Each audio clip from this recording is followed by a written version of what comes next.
Hello and welcome back to another episode of A Weekly Waypoint. Today we are going back in time. We are taking it old school, and by that I don't just mean that we're playing a very old video game. I mean that we're playing one that we haven't played in A Weekly Waypoint for at least a year and a half. For the uninitiated, this is Unreal Tournament 99 and I am playing against bots. This now 26-year-old arena shooter is something of a staple of the Weekly Waypoint, and it's something I like to revisit every now and again. I've spoken before fairly at length as to why I guess I love this game and how it's shaped my habits in online shooters, potentially for the worse. And I think in this video specifically you may see just what I enjoy about it, which is the kind of frantic nature of it, at least if you pump matches full of bots, so that you don't really have a second to breathe between fights. That's not the only way to enjoy this game, of course, but it is a flavour of it that I quite enjoy. There's just something about leaping into this bout of constant battle, I guess, for a better term, with all these different weapons you pick up and dispose of as you go along, and you're just kind of like fighting people as you go, adapting as you go. It's just a good time. It might be 26 years old, but it hasn't aged a day, apart from maybe graphically and movement-wise. Okay, let's not examine the hasn't aged a day part of this. Okay, let me have my dreams. I believe there are still some online servers available if you use a community patch to get them back online. But I've always just enjoyed bot matching. What can I say? If you care, the bots are unskilled.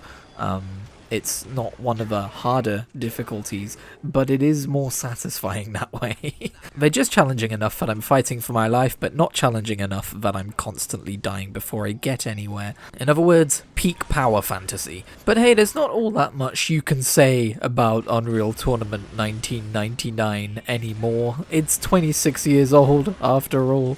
I think everything that there is to say about it has been said.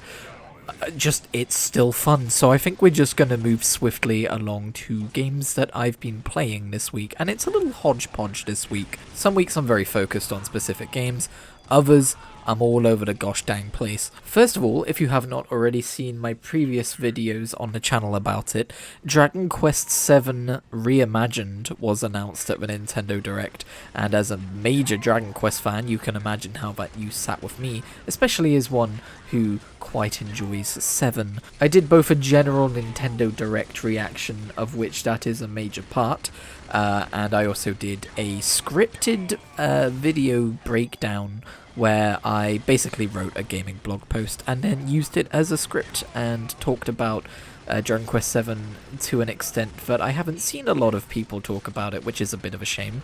I really hope that game sells well, because most people have just kind of gone, wow, it's crazy that this exists, it looks nice, why are they doing 7, and then moved on to mostly cover how they didn't announce anything too dramatic for Super Mario's 40th anniversary. But all this to say that, yes, it kicked me up the butt to go, right, I still have not finished Dragon Quest III HD 2D, and so I got back into that game because I've kind of been playing it on and off over the course of months ever since it came out in, I think, May? And now not only do we have Dragon Quest 1 and 2 HD 2D on the horizon, but we also have Dragon Quest VII Reimagined not too far on its heels. So I returned to 3, and I remembered that I was stuck on one of the orb bosses, and I decided to go and tackle one of the other orb bosses, and I got that one down. That's literally it so far, but yes, Dragon Quest III kinda back on my radar, kinda back on my playing list. I'm kind of in one of those spots right now where I feel like I'm spread too broadly across too many games, too many books, too many shows,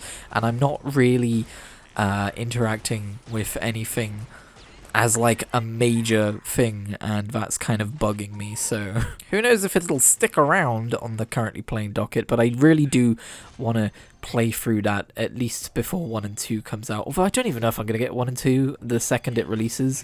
I want to, just so that I can help with that sales push to signal to Square that they should do 4, 5 and 6 in HD 2D as well, but hey, I'm a single person, I probably shouldn't worry that much. There's a lot going on in the next few months in terms of gaming, at least in terms of what I'm interested in.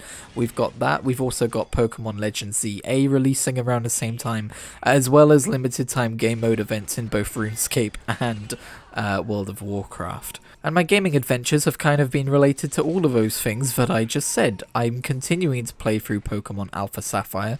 Again, I haven't sunk a ton of time into anything this week because I've been too broadly spread thin. But I've also realized that in Pokemon Alpha Sapphire, or I guess I should just say the Hoenn games, there's so much gameplay between the 3rd and 4th gym. There's like 3 or 4 routes, and I don't even know where the 4th gym is yet after doing all of those. I think I have some ideas on where to go next, but man, those earlier games and remakes of those earlier games really are more kind of open plan. They're a lot less... Well, they are linear because you are still supposed to go from gym to gym to gym to gym, but although I think there are a few games where you can tackle a few in the different orders, but broadly speaking, yeah, they're a lot more open, and you kind of have to spend a lot more time exploring the world, which is both a good thing and kind of like a pace-killing thing too. Pokemon Alpha Sapphire definitely has an issue with giving you XP share for your entire party, because it just means you level up far faster than the game originally intended. For instance, I have my level 36 Blaziken now, and again, haven't even touched the 4th gym yet. Every wild Pokemon that I encounter is at least half my level and almost impossible to catch due to this, which is honestly my biggest gripe. I don't care too much about the difficulty curve of Pokemon games, like I'm not that guy, but I do think that this is probably one of the most extreme examples of they should probably care about the difficulty curve a little bit more than they actually did. But I've been enjoying that. I will admit my brain has been tugging me in other Pokemon directions though. What if we did a Y playthrough before Legends CA?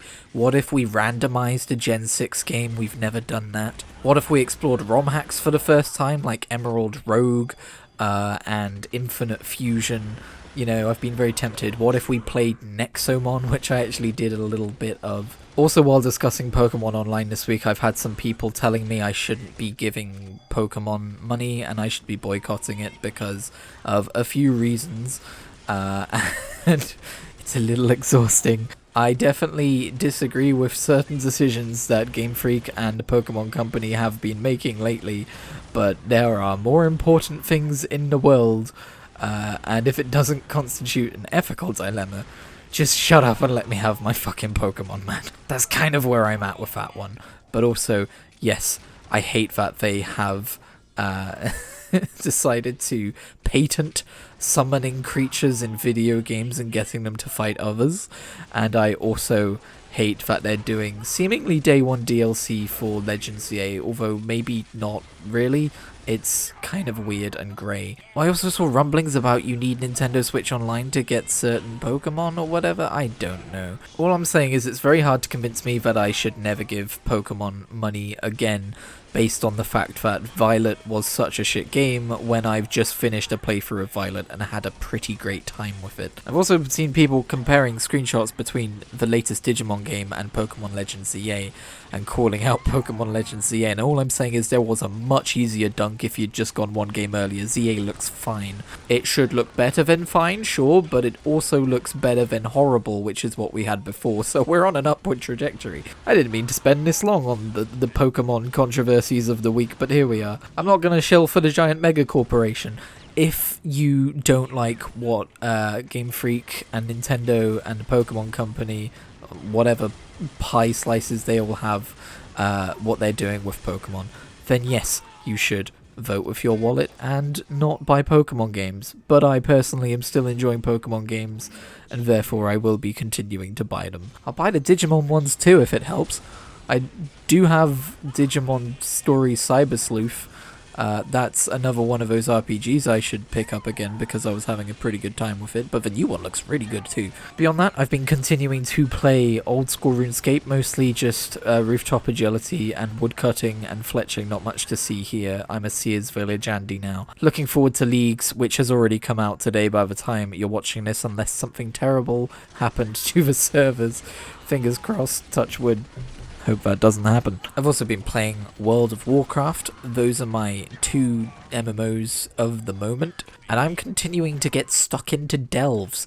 For those of you who don't know, delves are their kind of potentially single player content if you don't want to do it with friends. Most people do treat it like single player content, kind of like dungeons, but with a twist. There's like randomized elements and stuff in there, and they go up to tier 11 currently in this season. I don't know if that changes. And for the first time, I am pushing the highest difficulties of delves. I've been doing tier 10s this week, and boy, they are stressful, but it's actually stressful in a really fun way. It has been a long time since I have been this engaged in the gameplay of endgame World of Warcraft, let me tell you, and it doesn't come with social anxiety attached to it, and I love that for me. I've yet to clear a tier 11, I've yet to try a tier 11 to be fair.